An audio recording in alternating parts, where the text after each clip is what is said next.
Yelling fire in a movie theater is one of the surest ways to create a stampede, or so I thought before I set out to create a crowd panic simulation program. Due to a lack of publicly available crowd panic simulation programs and little information on crowd panic in general, this project sought to provide meaningful research in an underlooked area. Modern building practices such as exit doors and signs are designed to prevent stampede in the event of fire.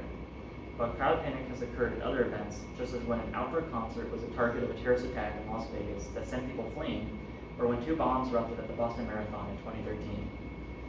A crowd panic simulation program will allow event coordinators to better prepare for these scenarios involving crowd panic ahead of time. The first stage of this project involved researching what panic was and how it applied to crowds. The concept of human panic best supported is outlined in 4 phases to how a person reacts in a state of panic.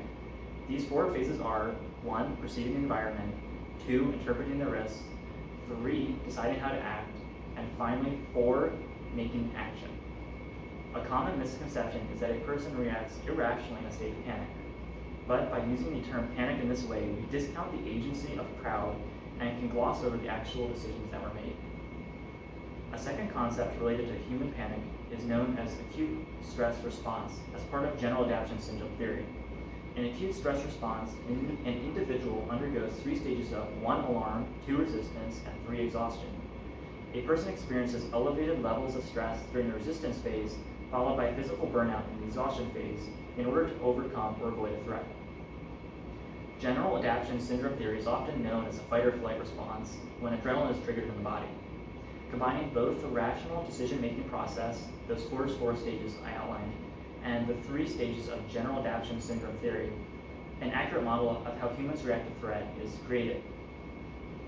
The model chosen for simulation was a continuous agent-based model where each agent could act independently of the other agents, and when combined, the decisions of which would represent a crowd.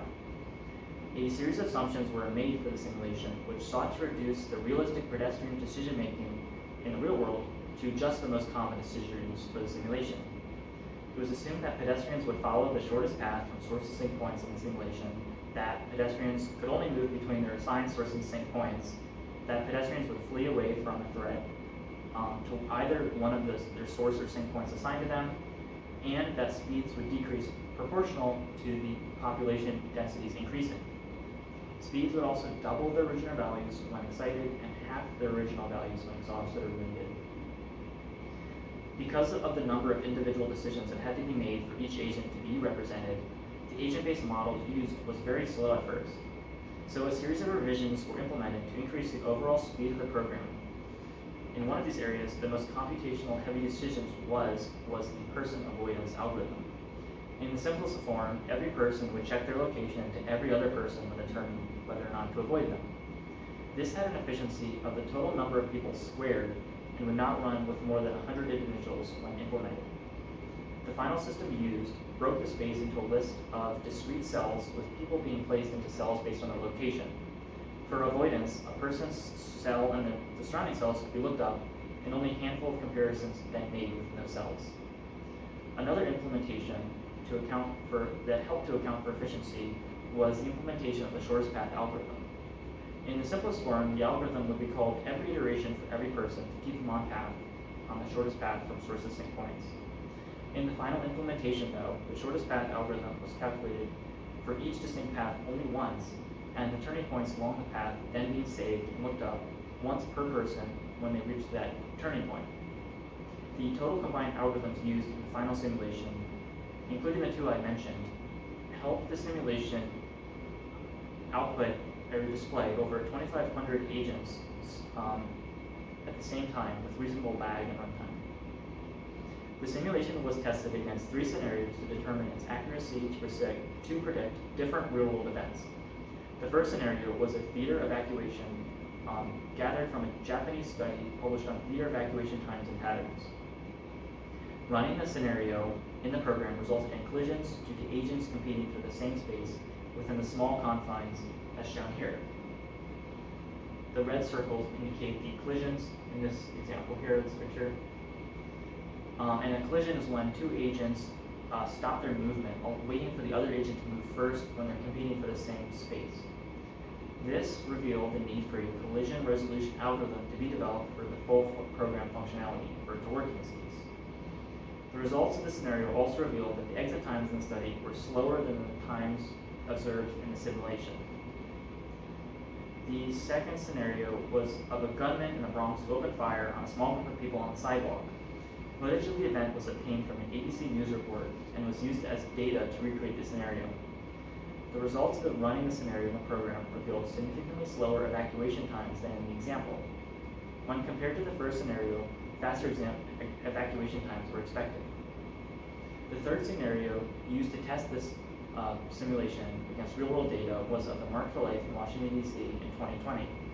Footage was obtained from a live stream of the event, and the exact location observed in the footage was found on Google Maps to provide further data for the scenario, as shown in this far picture on the right. And the red box was superimposed to define the limits on the simulation window. In this example, the footage observed, the people had faster speeds, had slower speeds than observed when the simulation was run. So to further validate the results, footage was then obtained of a second march, a Black Lives Matter march in Hollywood of the same year, where pedestrian speeds more closely aligned with what was modeled in the simulation. Both marches revealed complex person-to-person interaction where small groups became visible from the larger march. The results of these tests indicated that there were more factors that determined pedestrian speeds when walking, fleeing, or evacuating than were included in the simulation program.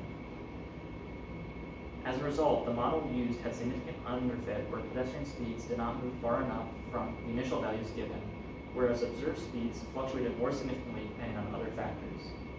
The model did accurately portray individual pedestrian movement given the initial assumptions made, but this was not enough. The test revealed the need for a collision resolution system and a system for modeling person-to-person interaction to be added. Testing this program also revealed its usefulness in estimating crowd sizes by using its ability to portray crowds of definitive sizes and speeds. This program sought to help fill a critical area in crowd panic, both by performing research and creating and testing a simulation.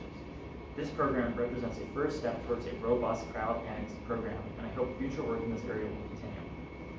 After developing a simulation and doing research, I can say yelling fire in a movie theater is not the surest way to create a stampede. Thank you for listening.